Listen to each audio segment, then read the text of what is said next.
Welcome to Barrage. I'm Matt. There's Brent. We are going to do a brief tutorial and a review on USAopoly's Game of Thrones Risk. I'm a huge Game of Thrones fan, representing with the t-shirt. This guy not so much. Huge fan, just not representing with the t-shirt. At its core, this is Risk. Moving from country to country, trying to take over the world. That's what the rules are going to call Skirmish Mode. You also have a Dominion Mode, which is going to be the meat of the game itself that feels like Game of Thrones. But Dominion, like you said, is where the meat is where that Game of Thrones backstabbing, soul-crushing meat comes from. And that's where this excels, in my opinion. The mechanics for Dominion adds a lot of elements. I mean, you get gold for how many ports you have and how many troops you have. That gold is used to buy Maester cards, use your character cards, and to buy objective cards. So one of the cards that you can buy is the Maester card. It's going to be the card that's going to be thrown in to try and help your attacks, or maybe help your defense. Then you have the objective cards. They're going to be the cards that you use to get victory points. You're going to have to complete a certain condition in order to get more victory points to get to your end goal of 10 victory points. Then you have the territory cards. These are a staple of Risk, where you can turn in 3 cards of a certain type in order to get more reinforcements. Another thing that the territory cards do that traditional Risk doesn't, and it adds to the depth of the game and the strategy. If I turn in a card and it has a particular icon on the bottom, I can get a reinforcement for my troops, which would be adding 1 to my highest die, or changing a 6-sided die to an 8-sided die, and now I have a better chance of rolling higher than my opponent. So the territory cards can do much more than just traditional Risk. So we talked about gold. You can use gold to activate your character card. Activating these cards will get you attack or defense bonuses in battle, while other cards will be activated outside of battle. The rest is traditional Risk. Your attack, defense, and maneuver are basic Risk. Other elements that we didn't talk about are ports, castles, and seat of power. Ports can be devastating if you're not watching. It's basically your backdoor attack. If you're not keeping tabs on where those ports are, it's sneaky. I love it. Absolutely love it, and I also fear it. Castles, they get you bonuses on your troops. So that can actually play into strategy on what territory you're going to take over or not. If it's attached to a castle and you get more troops, that could be more advantageous than an easier territory to get. So that builds into the strategy itself.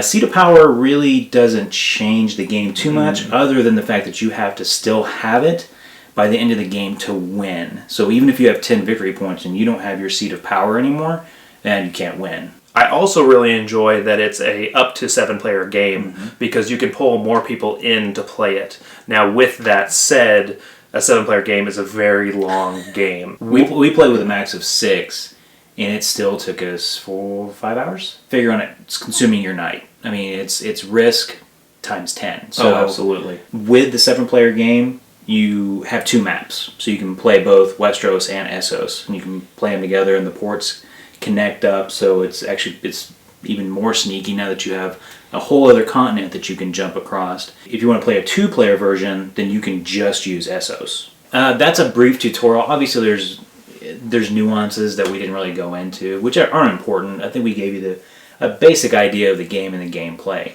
We'll go into pros and cons. There are different pieces in this game that will lend themselves to the TV show. And the ports is one thing I enjoyed too, was it really opens things up. When you have a normal Risk game where you have like the world Risk, you could go and like hide in the certain corners of the map. This, you can't do that as much because you're going to have a port that's going to bring you all the way around to another part of the board. Yeah. And so there's no hiding in this game. I appreciate that in this there were different miniatures for each house, and they didn't have to do that, but I like that they did. The one thing that I think they did very, very well is they took the Risk mechanic and the base core Risk game, and they added a lot of strategy to it with all the cards that we mentioned. The Maester cards are just big FU cards to an opponent. You think you're about to just dominate, and they throw this card and saying, "Oh, you can't attack me this round." What? I mean, you just built up an entire army on the coast, and you can't do anything to attack them. The balance of the houses. I think that there are houses that are far and above better than some of the other ones, but they're not so good that that army or that family is going, that house is going to win. Yeah, it's pretty well balanced. I like Yeah. the fact that it's somebody's not going to walk away with a game just because they ended up with the Lannister house. So I enjoyed that a lot. Yeah, absolutely. Next, I'm going to go into the map.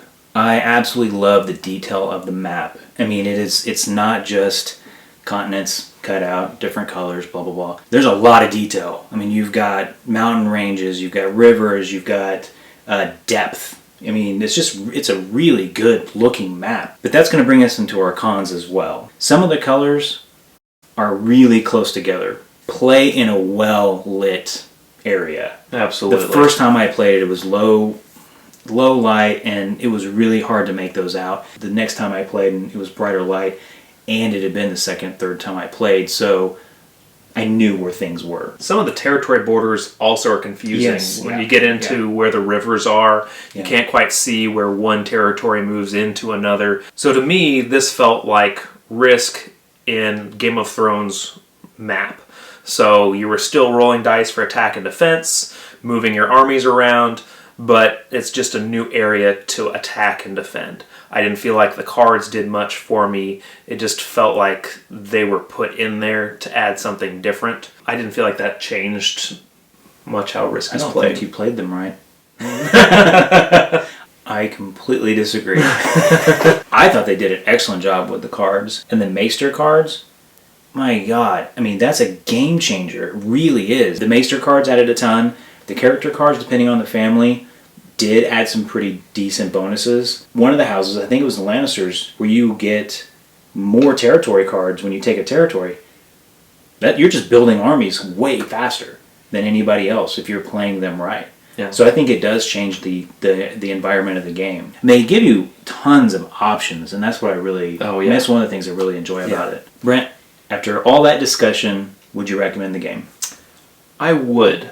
If you don't already have Risk, I would recommend this over normal Risk. If you don't like Risk, I definitely won't recommend this. I love it, and I would absolutely, completely, 100% recommend this version of Risk. And on a scale of 1 to 5, I would, dare I say, a 5.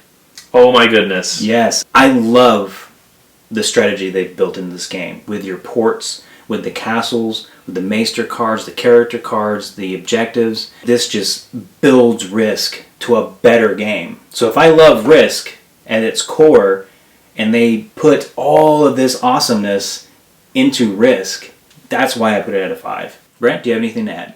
Thanks for watching. If you like us, don't forget to subscribe and share us with your nerdy friends. See you guys.